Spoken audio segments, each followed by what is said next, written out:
Bang! Neeves Knives. I'm Jared, my lovely wife. Kara is at work, and today we are checking out a knife with a massive reputation, the Rockstead Chi. Rockstead is a Japanese made knife that just has a massive reputation for being a knife that is done with extreme quality, extreme fit and finish, and it's just done at the highest level. They are not cheap. This knife was sent to me by our friend, the Shadow Man, who definitely supports us massively, and he does it from the shadows, and we appreciate him so much. Thank you, buddy. We really do appreciate everything you do for our channel. We cannot thank you enough. Let's get into this beautiful knife.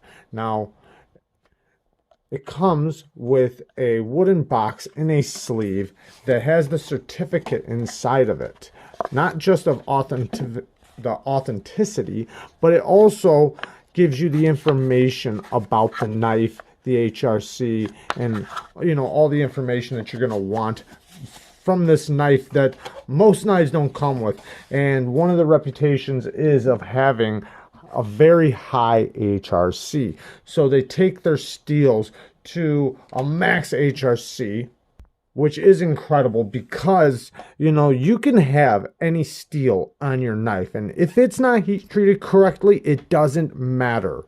It does not matter. You can have a 440C with a fantastic heat treat versus an M390 with a horrible heat treat, and the 440C will outperform it all day. Now, just in case if you don't know what HRC is the Rockwell hardness. Everything has a hardness. So hardness is different than strength. And to dumb it down, basically, something that's very hard will shatter, kind of like a diamond. A diamond isn't very strong, but it's incredibly hard. Or like a ceramic plate from your kitchen. That's very hard, but it's not strong. So if you drop it, it will shatter. Now, strength is something that's very strong, like a tree, a piece of wood, possibly depending on the type of wood. But basically, I'm just saying that it's strong, so it's not going to shatter. It'll be able to bend, and stuff like that. Now, so you kind of look at it like that. And with HRC, or with heat treatments, you're trying to have a strong blade, but yet hard, very hard, because you want the steel very hard to be able to sharpen and hold an edge. But you also you don't want to take away the integrity of the strength. But having a high HRC number, especially for EDC knives, is incredibly beneficial when it comes to edge retention and stuff like that. Now, for a fixed blade, something you're chopping with, and something you might be prying with or something like that, you might want a little bit more of a stronger and maybe not such a hard HRC. But I was just trying to dumb it down for you if you don't really understand what HRC is. It's just the Rockwell hardness of the steel. This knife comes with YXR7 steel, and this one is heat treated to 64.2. Now, if you do not understand HRC numbers, that is a high HRC, and they've been known to take it much higher than that, 67, 68 HRC. But let me explain to you how high 64.2 is. Most knife companies, and in recent history, weren't even going over 58 and 60. If you look at a lot of HRC numbers, they tell you it's heat treated between 58 and 60. Now, the thing is that a lot of them don't even hit that. They say that's basically what they're going for, but they don't do it. These are all individually tested, and that's where they get that number from. So they know for sure that this one comes with 64.2.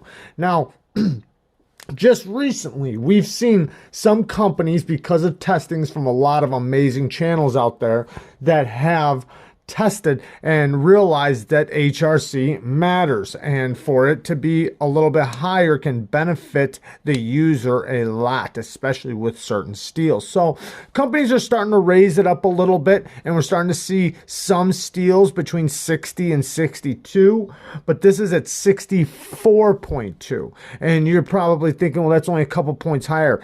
Every little, even the 0.2 matters when you're getting that high.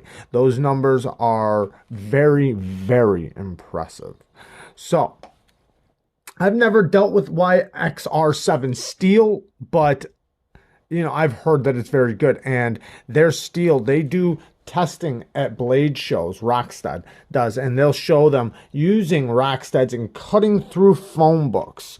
You know, basically just going right through a phone book, and before that they'll cut paper, and you'll see it. And these things also have a high reputation of having an amazing edge. We'll talk about that in just a second. But what they'll do is they'll go through a phone book and then strop it and show you how it still cleanly slices paper. And not just a phone book, they'll do ropes and all kinds of big thick ropes. They'll go right through it, and since the steel is heat treated the way it is, it can be stropped back very easily and over and over and over and over. So that's another benefit to having a good heat treat on your steel, is that you'll be able to strop it back. You won't get the chips and the rolling or the deforming that a lot of steels will get with bad HRC or bad heat treats. So since it has a good heat treat, the steel will perform and perform and perform over and over and over, and can be easily honed and stropped. Now, I personally would not sharpen this knife, and I'm going to explain why, but I would just send it back and have them resharpen it, because they put a beautiful, and they're known for having probably the best factory edge in the business, you know, in the knife game. And it is a very beautiful edge and very sharp. It is definitely incredibly sharp. Now, if you look at the steel, or sorry, if you look at the blade, it has a flat ground blade. This is a Japanese tanto, and you see how the flat goes down to the edge. And you see right here is the sharpening bevel. Now, the sharpening bevel has the DLC coating on it, just like the rest of the blade. And then you see a micro bevel. So you see where the coating is not there at the very edge. So that is a micro bevel on this knife. So it has its edge and then a micro bevel put on it. And this is a very well done micro bevel. Like I said, it is extremely sharp. And because of the way they do their edge, it not only makes it very strong, but it makes it very capable of slicing. Now, let's wipe it down really quick. The DLC coating is very fingerprinty and very reflective on the flat ground tanto. And then you see the hammering finish, or whatever finish. It's more of a satin finish, I guess you could say. Not really. I don't know what you'd call it, but it's not shiny right here on the flat part. But then you see the primary bevel is very reflective. Now, this is a Japanese tanto, one, because Japan did it, but besides that, it has a rounded secondary edge. So this being, say, the primary edge, the secondary edge, or whatever you want to call right here, has a belly, so it's rounded. Now, an American tanto, they are always straight, like this. See how this is straight right here? Well, this one has a belly. And the grind on it is well done. You can see the grind all the way around the knife, and it kind of makes a swedge down to the tip, which gives it a very acute but yet very strong tip. You can see just the grinds that they put on this blade, and it is a very acute tip. It is very sharp. The secondary edge right here is also very sharp. And the sharpening choil is done perfectly. You can see the plunge grind right here. They missed the plunge grind by far. And this is sharpening choils I love to see. I like seeing sharpening choils done like this. The handle is an aluminum handle with a stingray inlay. The Stingray, it's a rough texture. It kind of feels like stones. So if you can think of a whole bunch of stones put together, that's kind of what it feels like. Maybe like a whole bunch of diamonds or gems. And it also has another one on the other side. They have very good quality aluminum, and it looks like an integral, but the fit and finish is just done so well that it's seamless, or almost seamless. You can barely see the seam there.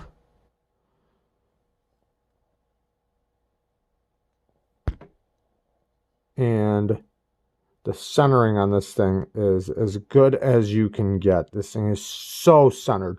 It's so centered that when you look inside there, you see the separation inside the handle from the two pieces. Now you can see they made a cutout there. That is exactly where the edge lands when you close it. Let's see if we can get it on camera. I don't know if we will, but that is exactly where it lands. You can see the seam right here in the middle. Look right where the tip of that lands. Perfectly. That is incredibly well done.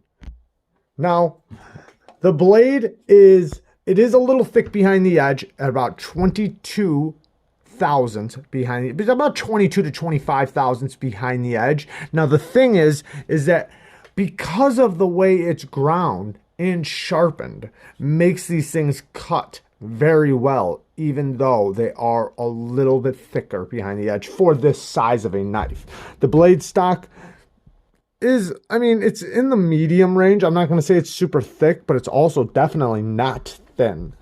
But it does have a nice taper and, you know, would cut very well for the style of knife it is, even though it doesn't have the best blade geometry. But the way they have it designed and done is at least, you know, incredibly well done considering. Now let's get to the ergos really quick. So the ergos are very, very nice. Even though this is slick, I mean, this is textured, obviously, so this is rough, and it does give you some texture in certain grips.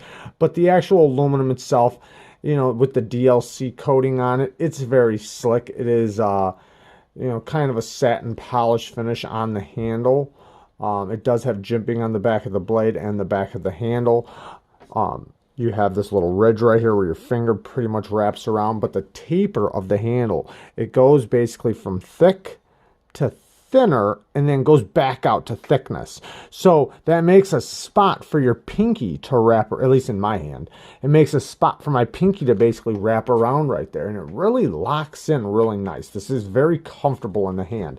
And then this little spot right here, it's, you can tell they definitely designed this handle around a hand, because you can just feel it literally tapers exactly how my hand holds something. That's what the handle does, like literally exact, which is very, very nice. Let's get into the action. So great access to the lock bar, and this action's a little bit difficult to explain, but I'm gonna do my best, and I apologize that this video is going to be so long. Okay, so the detent, starting out from right here, you have this little taper right there going down to the thumb stud. The thumb stud is like a cone shape, but not a pokey one, you know, because it's got a nice flat on top. You can get right behind there very nicely. Now you can go straight up right here if you want to, but if you use the taper that they have, it lines you right up. Then when you pop it out of the detent is heavy but not strong. You can hear the sound of it. It's got kind of a cushioned sound. Now, it's not a clicky detent. Like I said, it's like a cushioned detent. And then popping it out, it's not, like I said, it's heavy, but it's not strong. So it's very easy to pop it out and slow roll it. Now, a lot of knives trying to do that, they have a strong or heavy detent, so they kind of get away from you like that. When you try to pop it out, they kind of like, they open up fast, and then you kind of got to keep up with them and then slow roll it. Now, this thing, you can easily slow roll all the way around and have complete control over the blade. Now, you can also flick it if you want, but because it doesn't have that clicky, snappy detent, you gotta build up a little bit of pressure, then flick it. You can also easily middle finger flick it if you want to, doing the same thing, kind of just building up a little bit of pressure. Now, the lockup is so nice. One, it sounds very reassuring. It's very, you can hear the lockup. And with its big, massive stop pin, I feel very secure that this thing is locked up very strong. And also with the lock bar that I'm going to get into in just 1 second. Just listen to the lockup.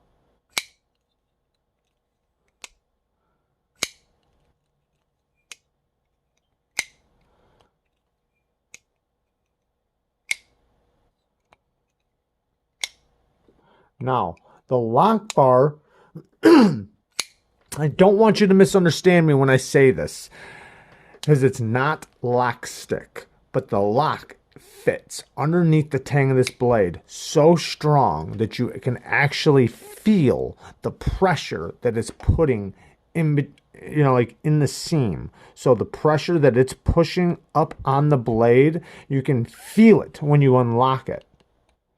And I don't know if I'll be able to get you to hear it, but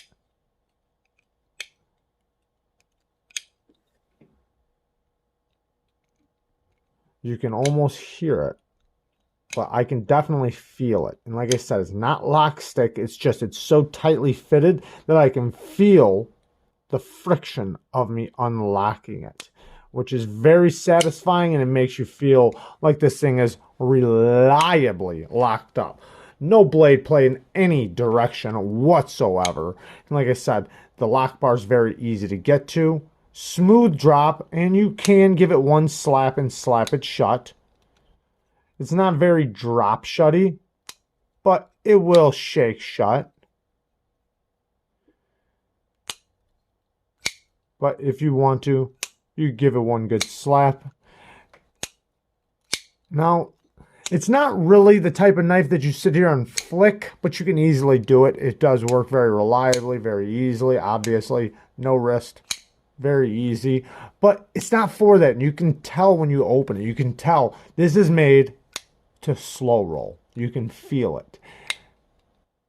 And the action closing it is very, very luxurious. It's the same tension all the way down. Now, look at the fit and finish, like right here. Everything is lined up so nicely. This lock bar does protrude just a little bit right there, but you can't feel it really when you're like this. But it gives you great access to unlock it. But I love the stop pin and the lockup. It's such a strong lockup. You heard that click. Very nice. Now, you can also pinch right here on this little fuller they put right there and two-hand it if you so wish.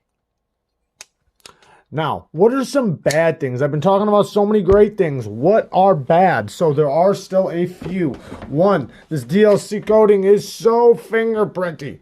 And I hate to complain about that because it's also so beautiful at the same time. The handle is very slick. That's another thing. Aside from the texture of the Stingray, which the Stingray does give you texture. So in certain grips, which this thing has amazing grips. So like even the reverse, the pull grip, this feels so comfortable. My pinky lands right there. In this grip, the clip does not bother me at all. It feels just fine. That's another thing. I forgot to get to the clip. Let me get to the clip really quick. The clip works it works great in and out of the pocket. It is deep, so this thing disappears in your pocket and you cannot see it when it's in your pocket. Now, it does have made in Japan written on it. But going back to the bad things, this clip is steel. It's not even titanium. I think it looks like an afterthought. It works great, works fine in the hand. I mean, there are a couple times like where I can feel it, but it's not uncomfortable. It's not a hot spot at all. But because, it's kind of bent up right there, I do feel it a little bit. But it's not bad in the hand. I just think it looks ugly. I think the made in the Japan, I don't mind that it's made in Japan. I actually like that it's made in Japan, but I don't like it being stamped on the clip. And the next thing, I don't like that the clip looks like an afterthought. It just doesn't go. This knife should have a more beautiful clip, considering all the other beauty it has. The next thing, the hardware, it is one-sided. It goes through one side so that it leaves everything nice and raw. But they're small. They're not even T8s. They're like T6s, and I don't like T6s. Now, I wouldn't take this thing apart anyways. I would send it back, and one of the main reasons is because I'm sure you've noticed, where is the pivot screw? It's underneath the Stingray. So in order for you to take this thing apart, you have to pull up the Stingray. These are glued down, at least as far as I know. I haven't tried to pull them up, but I wouldn't try to pull them up. If I had to do anything to this knife, I would mail it in. But if I really wanted to, I couldn't because of that reason, not without possibly damaging something. So I don't like that. I'd rather know that you can maintain your knife. Now, this isn't going to be your everyday hard use knife, something you're going to need to pull rocks out of or anything, but you never know if you want to use your knife or not. And somebody, I'm sure, is walking around as this is their regular EDC carry. So I'd like to see a way to take it apart if you need to. I don't know about the warranty or anything. I'm sure that they would take care of everything. Like I said, I wouldn't sharpen this thing. I would send it in and they can do it. But I would strap it. Because of the HRC and the way it is, you can strap this thing for a very, very long time and possibly even hone it. Yeah, I would definitely hone it and strap it, but that's about it. For a full-blown sharpening, I would totally mail it in. The next bad thing, and it's not that I experienced this or anything like that, and I don't know if this would even be a bad thing, but you got to be careful with this thing, with scratching it and stuff like that. The DLC coating will absolutely scratch if you used it enough. You know, if it's just your light duty EDC, no, it's probably going to be just fine. But I imagine carrying it around daily. The clip looks like it could definitely take some use, but the handles, you know, and you can easily scratch this thing and it will stick out like a sore thumb. I personally would love to see that. I'd love to see a Rockstead that is just beat up. I think that would be amazing to see. I don't know if I would prefer just a titanium. You can see the cutout in there and the detent ball right there, and then the screws right there. You can see the stop pin back there. And then the phosphor bronze washers. Now, that's not this stop pin. That's the secondary stop pin. But I don't know what if I would like to see this be a titanium lock bar, but this is a steel lock bar. I almost feel like for the price, should you get a titanium lock bar? Possibly. I don't know. But I could say this thing's fit and finish and just overall everything is amazingly done. And it is done to a very high standard. Now, the price is also high. So, if you're expecting, I'm just going to say this, if you're wanting to get one of these, I can't speak on any of the other Rocksteads. If you're expecting like a, one of these snappy detents, you're not going to get that. At least out of this one. Expect a luxurious type of action. A very smooth, controlled action.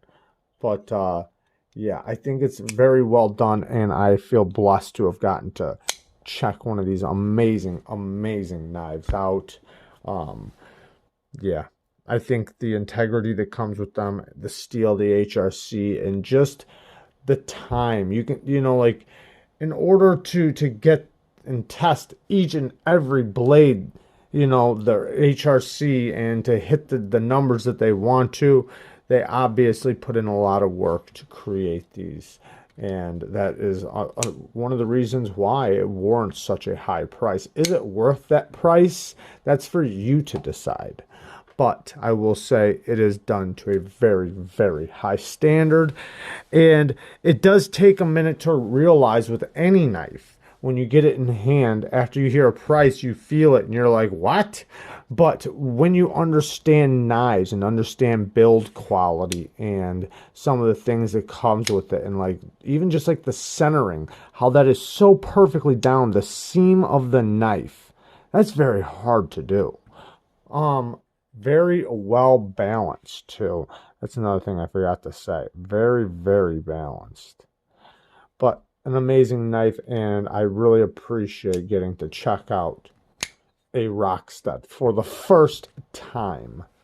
I love you guys. Peace.